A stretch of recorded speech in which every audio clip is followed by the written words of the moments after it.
Alright, so you're going to see how thick and heavy these windrows are. Right here it's nothing, but this is pretty heavy. Oh, right here. Timothy Orchard and Brome. This is the Brome. Obviously, you can see that there's quite a stack here, and Teresa's coming around with this Pequea TT6101, I believe is what that model number is. We haven't had any issues with the tedder. It seems to be working wonderfully. I'm going to get in there with her and go around at least once before I go ahead and get into the next field and farm. Look at this crazy girl. If she would stop, I'm gonna thumb her ride. How you making out? What the hell are you doing? You're supposed to work, not videotape. I'm titio vaping you. You know what titio vaping is? I don't like to be videotaped. You don't like being titio vaped? Whatever you call it. Videotaped. That's not English. Tug Do you want to English. finish? No, I want you to get going. I want to show off the tedder and how wonderful it is. Is that your water? Here, I'll do to you like you do to me. Whatever that's left. Stop putting that on my nose. You don't have a That's nose. what you say. What nose? That's what I say. Yeah, that's my job. Okay, let's go. Why do you cut the feed like this? I can't, for some reason, I can't figure it out. What do you can't figure it out? Well, you told me to do 2 rows, escape that and that and that. That's what you say, remember? 2 rows, skip, Well, 4 rows, 2 rows you skip, 2 rows you do. Well, unfortunately, you can't do that in this Well, field. I can't. It's like a puzzle, this thing, to me. Come on, wind her up. Let's see what happens. It's not a puzzle. Like a puzzle. What the hell is that? What's that? Who taught you how to do this? You did. That's right. Don't hit the trees. You can leave a little bit and it's doing good. So the tedder's doing pretty decent. The hay here is incredibly thick. Right? Yeah. It's thick. I can't even find the windrows, really. It's hard to find. Yeah, but it's leveling it out really nice. It's handling it really well. So, yeah. I just knocked it down. Yeah. Yeah.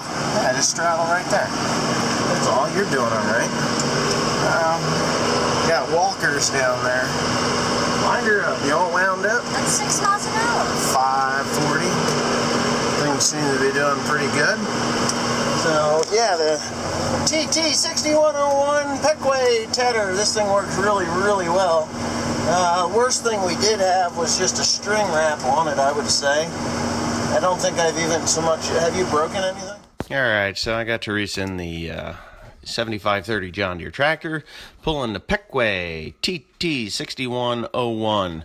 Now, I think I should talk about this tedder a little bit. I've always said that, and I'm sure anybody that's watched my channel for a long time has heard me say this.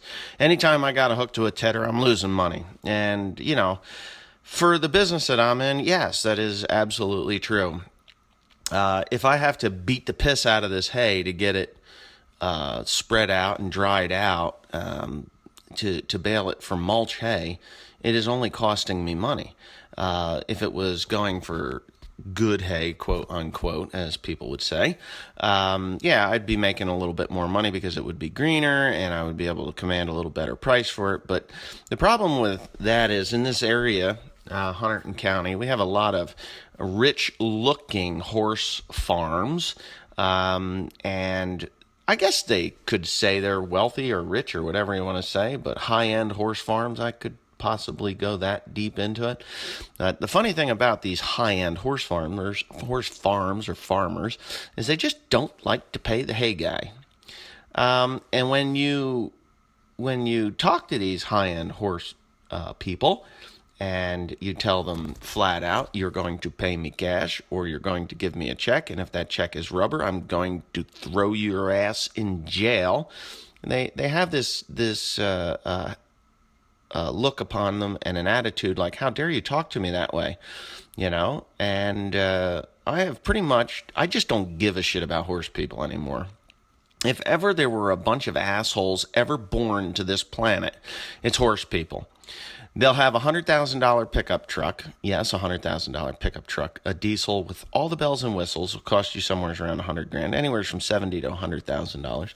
They'll have a horse trailer that costs $50,000 to $100,000, and they'll have Mercedes, BMWs, Audis, Saabs. If their Saab was even in business, they don't have Saabs anymore. They got Audis. They got all the, right down to Rolls Royces. And when it comes to the lowly hay guy, for some reason, those checks bounce, or you have to hold it, or it just, the funds are insufficient. That kind of stuff, drives you absolutely insane. So I have decided that I am not dealing with assholes like that. Beef people, again, anybody that has beef cows right now, they should be doing okay. But if they're purchasing hay, they're behind the eight ball. Got to make your own hay. Maybe in a pinch you can purchase hay. So I produce mulch hay for the mushroom barns because they pay their bills. So the cost per ton never changes. Well, it does change, but I have made a contract with the mushroom farms that I deal with, and or the composters that I deal with, for a set amount of money. And doesn't matter if it's bright green or brown. As long as it's not rotten and full of weeds, I get the same amount of money. I deliver a set number of tons per year to each one of them, and everybody is somewhat happy at that point. So anyway, with that being said, that was the Pequea TT6101 model tedder. It is an awesome tedder. That thing works really, really good. I would recommend it to anybody. Not just because Pequea gave it to me to use for the season, but because it actually is really good. I haven't had any problems with it. And I have a Kuhn tedder. Now my Kuhn tedder is an older model, and it never was as reliable as this Pequea tedder is. As a matter of fact, my Kuhn tedder sits up in the field. I've used it a couple of times this year, and both times, or 3 times that I have used it in conjunction with the Pequea, it's broken. It just breaks. It's old. And I always had a tine issue with it. I was breaking tines. It's only a four-arm tedder, so there's a lot more stress on those arms, but the Pequea is the way to go.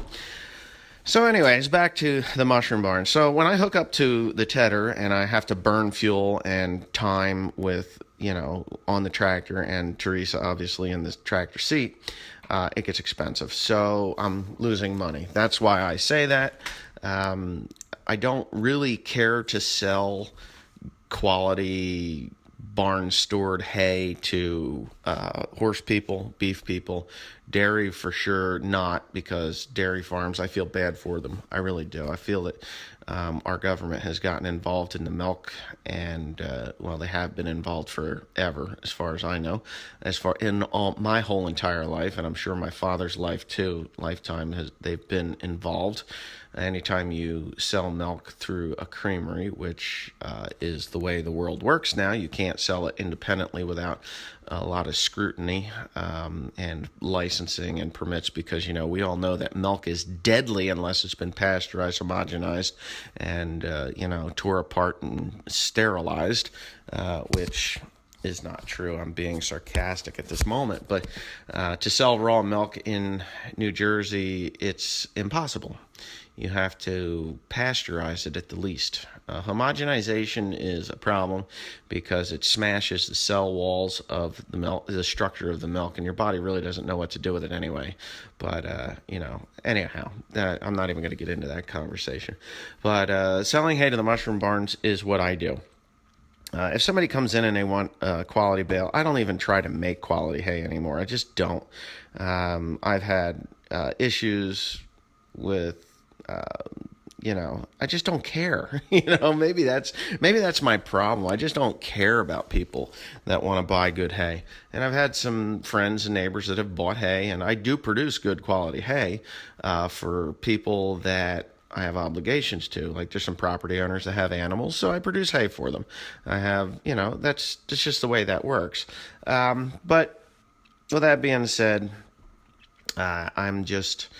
I'm just over the whole attempting to beat the shit out of hay and hire a bunch of people to unload hay off of wagons.